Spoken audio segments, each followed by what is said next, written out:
3 patiekalų idėjos su variacijomis, kaip galite suvartoti daugiau skaidulų.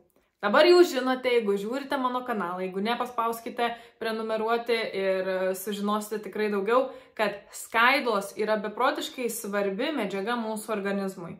Su skaidulų pagalba mes geriau virškiname, gerėja metabolizmas, išvarome nereikalingą cholesterolį ir taip toliau. Tai yra beprotiškai svarbi medžiaga mums ir rekomenduojama jos dienos norma yra 25 gramų. Bet remiantis mano patirtim, dėliojant jau žmonėm mitybos planus, iš tiesų reikia paplušėti, kad ta skaidulų norma kasdien būtų pasiekta arba peržengta. Labai nemėgstu, kai būna per maža.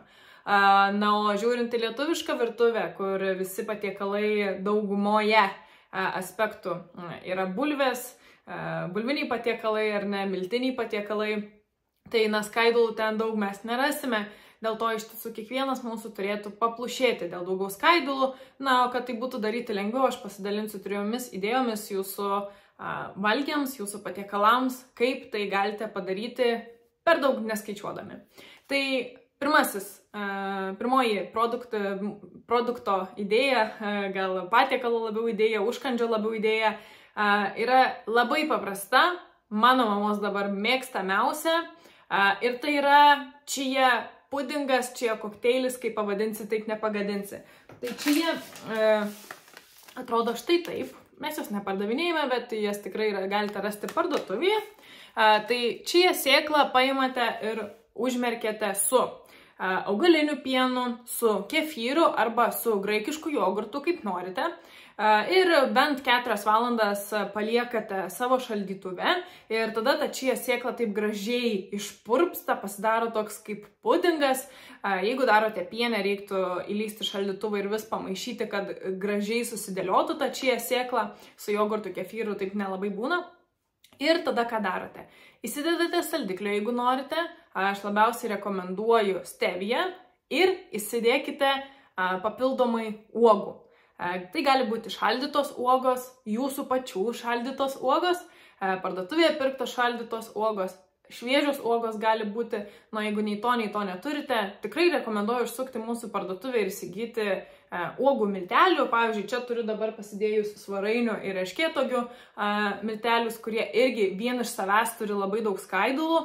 Pavyzdžiui, erškėtogės turi berods virš 40 gramų skaidulų per 100 gramų, tai beveik pusė, svarainiai lygiai taip pat, ne lygiai taip pat, bet turi irgi 20 gramų per 100 gramų skaidulų, tai dar papildomai gausit skaidulų ir iš to gausit tam tikrą papildomą skonį.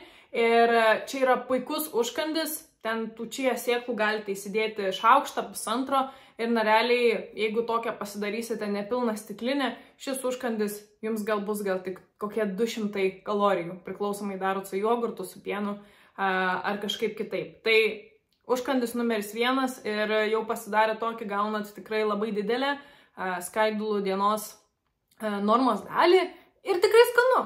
Tikrai skanu, galite įsidėti, kur norite, patogu nešioti, lengva pasidaryti, nereikia sukti daug galvos ir ypač jeigu mėgstate saldumynus, tai irgi puikus būdas tą saldumynų norą pakeisti tokiu puiku, patenkinti tokiu puikiu užkandžiu.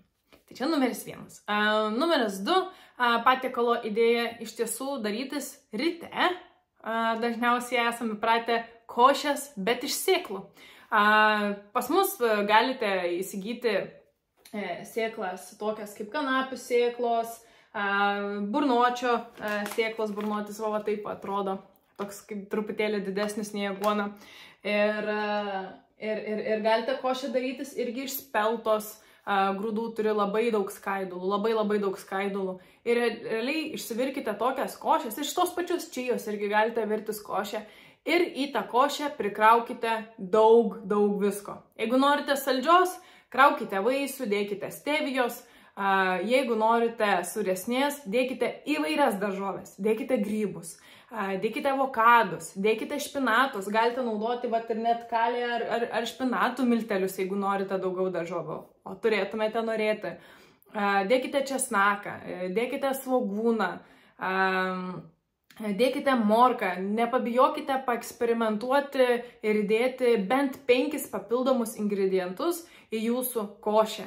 Aš žinau, kad dauguma mūsų lietuvių valgo tą košę labai paprastai ir sėklų košę taip pat jūs galite irgi labai valgyti paprastai, ten tik su sviestu ar kažkuo, bet pabandykite tikrai paeksperimentuoti ir įdėti daugiau įvairių daržovių. Tai čia idėja numeris 2.